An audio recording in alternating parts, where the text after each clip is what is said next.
नमस्कार, मैं एकता सिंह। स्वागत है आपका खबरों में आजकल में। खबरों की करेंगे शुरुआत, लेकिन सबसे पहले नजरें हेडलाइंस पर। जहानाबाद के घोसी केवाली गांव में सर्प डसने से पिता पुत्री की हो गई मौत। घर में सोए अवस्था में सर्प ने डसा, झाड़ फूक के चक्कर में गई जान, समय पर नहीं पहुंच सके अस्पताल। जहानाबाद के सिंधवा गांव में भूषण राज मिस्त्री की नदी में डूबने से हो गई मौत। नदी को पार करते समय घटी यह घटना। जहानाबाद सदर अस्पताल में पुराने वाहन एवं सामानों की नीलामी की हो रही है तैयार की जा रही है सामानों की लिस्ट। जहानाबाद के काको के करड़ुआ गांव निवासी अखिलेश यादव की नाला में डूबने से हो गई मौत। मवेशी धोने के दौरान घटी यह घटना। आकाशीय बिजली गिरने से 2 व्यक्ति झुलसे, एक की हो गई मौत। मखदूमपुर क्षेत्र के धरावत गांव की है यह घटना। और जहानाबाद में मनाया गया धूमधाम से कृष्ण जन्माष्टमी का त्योहार।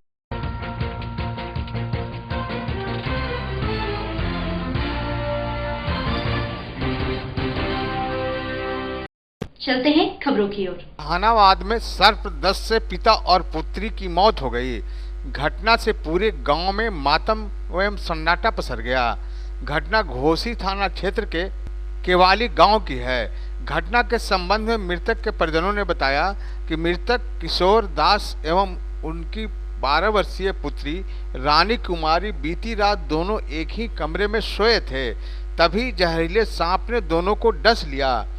घटना की जानकारी मिलते ही घर वालों ने इलाज न करा झाड़ फूक के लिए नालंदा जिला के एकंगर सराय के लिए चले गए, जहां झाड़ फूक कराई गई। बाद में स्थिति खराब होता देख दोनों को आनन फानन में घोसी पीएचसी लाया गया, जहां चिकित्सकों ने दोनों को मृत घोषित कर दिया। वहीं इस घटना के बाद परिजनों में कोहराम मच गया और पूरे गांव में मातम छा गया है। इधर घटना की जानकारी मिलते ही पुलिस ने शव को कब्जे में कर पोस्टमार्टम के लिए जहानाबाद सदर अस्पताल भेज दिया और मामले की छानबीन में जुटी हुई है। घर में सोए हुए थे, बाप बेटी दोनों। और सोने के दरमियान में ही वो जहरीला जो सांप था उनको डस लिया। उसके बाद गार्जियन लोग के जानकारी हुआ, टोला लोग के बुलाया गया, टोला टाटी लोग के झाड़ फूक करवाने के क्रम में ही उनको है ये दम टूट गया। इसे मृत घोषित हो गया है। हॉस्पिटल में लोग पहुंचे हुए हैं, पूरे लोग पहुंचे हुए हैं, उनके परिवार हैं और ग्रामीण जनता लोग हैं। अच्छा, आप आकर के साथ बना देने आए? बात है, हाँ है ना, ये बहुत अफसोस की बात है। तो गरीब आदमी कमाने वाला जो सदस्य था वो घर से विदा हो गया।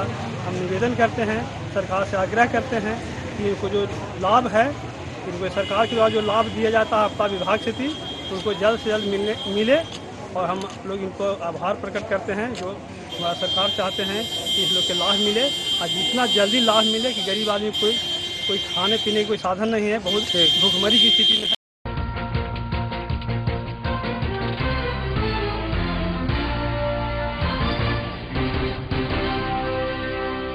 जहानाबाद के बलदैया नदी में डूबकर एक राजमिस्त्री की मौत हो गई।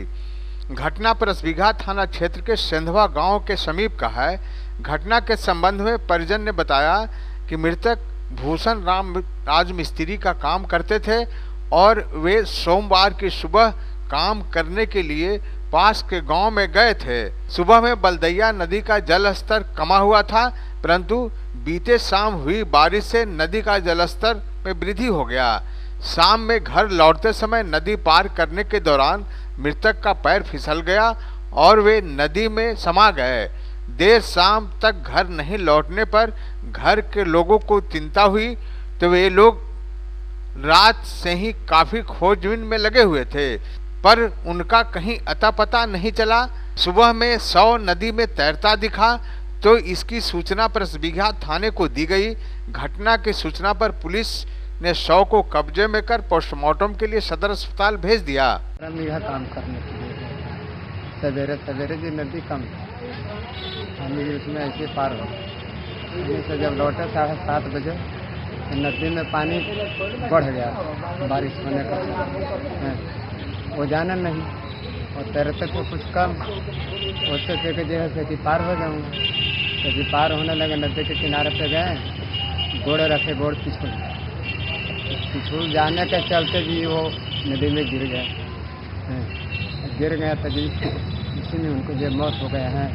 फिर हम लोग खोजने लगे तो खोजते भी किनारे सवरों खोजने लगे तो फिर डूबे हुए देखे कि सर उनको पता लगा। तो रात भर आप लोग खोजते रहे हैं? हाँ खोजते। सुबह में पता चला? सुबह में जैसे कि लाश पता लगा। कहाँ के रहने वाले हैं? क्या नाम था इनका? नवा के क्या नाम था इनका? भूषण राम। क्या करते थे? राजमिस्त्री के काम। कल ही गए थे काम करने? कौन नदी की घटना है? बलदैया नदी। आपका क्या नाम हुआ? महाराज पुन्नू राम भाई हैं आप?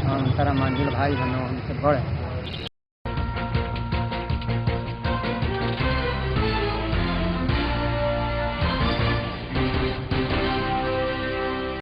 जहानाबाद सदर अस्पताल के पुराने वाहनों के अलावे अन्य पुराने उपकरणों एवं सामानों की सूची बनाई जाएगी। सूची बनाए जाने के बाद उसे नीलाम किया जाएगा ताकि अस्पताल परिसर को साफ सुथरा रखा जा सके।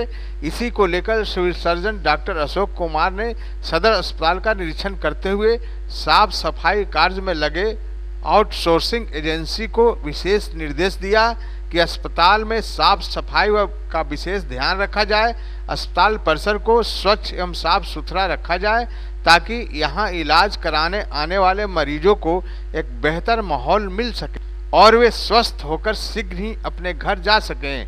निरीक्षण के क्रम में सिविल सर्जन ने अस्पताल परिसर में यत्र तत्र पड़े पुराने वाहन, फ्रिज, एसी, पंखा, बेड एवं अन्य उपकरण को देखते हुए संबंधित अधिकारियों को निर्देश भी दिए।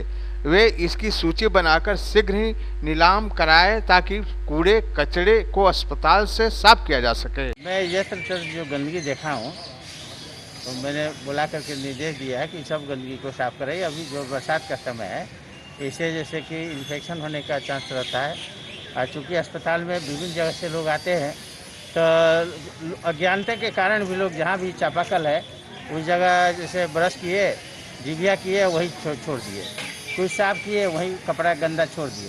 तो जगह जगह जो पॉट है जिसमें भी जो जिभिया वगैरह है उस पॉट को फेंकेंगे। जगह को अस्पताल को हम सब को मिल के अस्पताल साफ रखेंगे।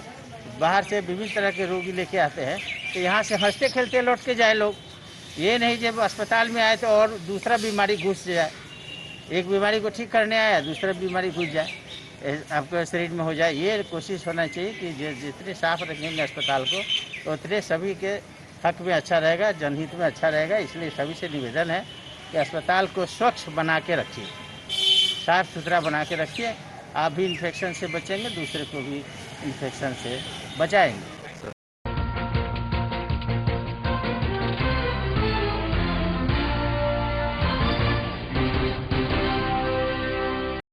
जहानाबाद के काको प्रखंड क्षेत्र में स्थित बड़हरा गांव के निकट करड़ुआ नाला में डूब जाने से एक युवक की मौत हो गई। मृतक की शिनाख्त गुलामी चक निवासी 25 वर्षीय अखिलेश यादव उर्फ लल्लू के रूप में हुई है। परिजनों ने बताया कि मृतक उत्क्रमित मध्य विद्यालय के समीप करड़ुआ नाला में मवेशी धो रहे थे। इसी क्रम में उनका पैर फिसल गया और वे नाले की गहराई में समा गए, जिससे उनकी मौत हो गई। बाद में काफी मशक्कत के बाद शव को नाले से बाहर निकाला गया और इसकी सूचना स्थानीय थाने की पुलिस को दी गई। सूचना पाकर मौके पर पहुंची पुलिस ने शव को अपने कब्जे में कर पोस्टमार्टम के लिए सदर अस्पताल भेज दिया। वहीं घटना की सूचना प्राप्त होने पर स्थानीय विधायक रामबली सिंह यादव भी घटना स्थल पर पहुंचे और मृतक के परिजनों को ढांढस बंधाते हुए हर संभव मदद करने का भरोसा भी दिया। हुआ है घटना घटे भैंस धोने के क्रम में भैंस धोते धोते वो पानी में भैंस ज़्यादा चला गया। ये धो रहा था तो ये भी जैसे कि फिसल गया और नाला के अंदर में दह गया और दहने के बाद जैसे कि कुछ दूर जा करके डूब गया। और डूबने से उनकी आदमी दौड़ धूप किया लेकिन पता देर से लगा, ये कभी देरी से निकला। तो लाश जब देरी से निकला तब वो बाहर निकाला लोग। कहाँ के रहने वाले थे? क्या नाम था? गुलामी चक। क्या नाम था मृतक का? मृतक का क्या नाम था? लल्लू नाम था लड़का। ऐसे लल्लू लल्लू कहता है, ऐसे अखिलेश रहे। भैंस बचाने के चक्कर में चले गए कि मतलब नदी के? नहीं, भैंस धो रहे थे तो भैंस के निकालने के चक्कर में। अच्छा।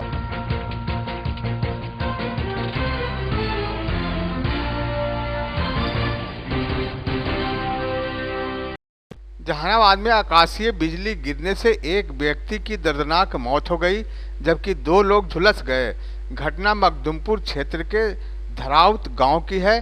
घटना के संबंध में परिजनों ने बताया कि सभी लोग खेत में काम कर रहे थे, तभी अचानक बारिश शुरू हो गई। बारिश से बचने के लिए 4 लोग पास स्थित एक वृक्ष के नीचे छुप गए।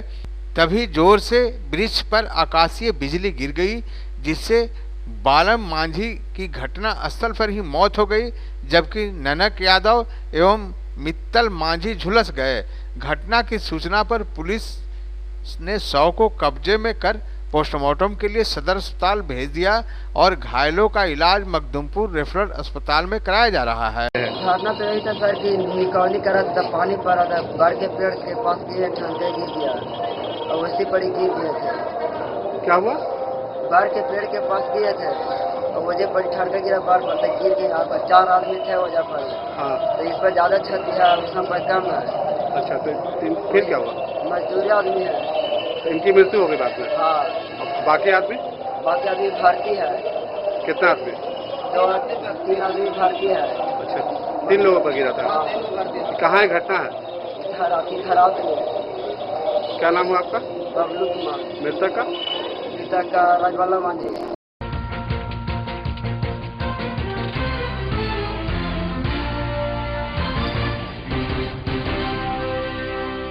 जहानाबाद में भी कृष्ण जन्माष्टमी का त्यौहार बड़े ही श्रद्धा भाव से मनाया गया। मान्यता के अनुसार भाई कंस के अत्याचार सहते हुए कारागार में बंद माता देवकी की 8वीं संतान के रूप में भाद्रपद में कृष्ण पक्ष की अष्टमी तिथि को कृष्ण का जन्म हुआ था। पृथ्वी को कंस से मुक्त कराने के लिए अवतार लिए थे। इसी मान्यता के अनुसार हर साल भाद्र मास के कृष्ण पक्ष की अष्टमी को कृष्ण जन्माष्टमी का पर्व मनाया जाता है। ऐसी मान्यता है कि कृष्ण जन्माष्टमी मनाने से लोगों के घर परिवार में सुख शांति प्राप्त होती है। साथ ही इस पर्व को करने से पुत्र की भी प्राप्ति होती है। जहानाबाद में भी काफी धूमधाम से कृष्ण जन्माष्टमी पूजा मनाया गया। रात को 12 बजते ही पूरे मंदिर परिसर में घंटी और शंख की ध्वनि से पूरा परिसर गूंज उठा। जहानाबाद नगर परिषद के पूर्व चेयरमैन तथा जदयू के पूर्व जिला अध्यक्ष जयप्रकाश नारायण चंद्रवंशी की पत्नी रेणु देवी की टेहटा में निधन हो गया। जयप्रकाश नारायण चंद्रवंशी की पत्नी रेणु देवी का शव जैसे ही जहानाबाद जिला मुख्यालय पहुंचा, अंतिम दर्शन को लेकर लोगों की भीड़ उमड़ पड़ी। सबसे पहले नगर परिषद कार्यालय में शव वाहन को ले जाया गया, जहां उप मुख्य पार्षद कृष्णा गुप्ता समेत सभी पार्षदों ने पुष्पांजलि अर्पित कर श्रद्धांजलि दिया। इसके बाद सब वाहन जदयू नेता जयप्रकाश नारायण चंद्रवंशी के पैतृक आवास नगर थाना क्षेत्र के नया टोला पहुंचा, जहां माहौल काफी गमगीन हो गया। इस दौरान रेणु देवी अमर रहे के नारे भी लगाए जा रहे थे। सब वाहन में उमड़े जन सैलाब के कारण NH-83 पर जाम जैसी स्थिति कायम हो गई थी। बताते चले कि जदयू के वरिष्ठ नेता JP चंद्रवंशी की पत्नी तथा पूर्व नगर परिषद अध्यक्ष रेणु देवी पिछले 1 साल से कैंसर से पीड़ित थी। उन्हें टाटा मेमोरियल हॉस्पिटल मुंबई, दिल्ली, पटना के कई अस्पतालों में इलाज कराया गया था, लेकिन आखिरकार उन्हें बचाया नहीं जा सका। फिलहाल वह अपने मायके टेहटा में रह रही थी, लेकिन बीते शाम रेणु देवी जिंदगी की जंग हार गई। श्रद्धांजलि देने पहुंचे सांसद चंद्रेश्वर प्रसाद चंद्रवंशी ने बताया कि यह काफी दुर्भाग्यपूर्ण घटना है। नगर परिषद अध्यक्ष के पद पर रहते हुए उन्होंने जो शहर के विकास के लिए कार्य की है, वो हमेशा याद रखा जाएगा। कई राजनीतिक व सामाजिक नेताओं ने उनके निधन पर गहरी संवेदना जाहिर की है। समाज के हर वर्ग में गहरी पैठ रखने वाले जयप्रकाश नारायण की पत्नी के शोक पर जिले के पूरे राजनीतिक एवं सामाजिक क्षेत्र स्तब्ध व दुखी है। बताते चले कि जैसे ही उनके निधन की खबर लोगों को मिली थी कि लोग टेहटा की ओर कूच कर गए थे। हालांकि बाहर रहने वाले कुछ परिजनों के नहीं पहुंचने के कारण दाह संस्कार अगले दिन दरधा नदी के गौरी घाट पर किया गया। इस दौरान सांसद सहित सभी दल के राजनीतिक एवं सामाजिक कार्यकर्ता बड़ी संख्या में लोग मौजूद थे।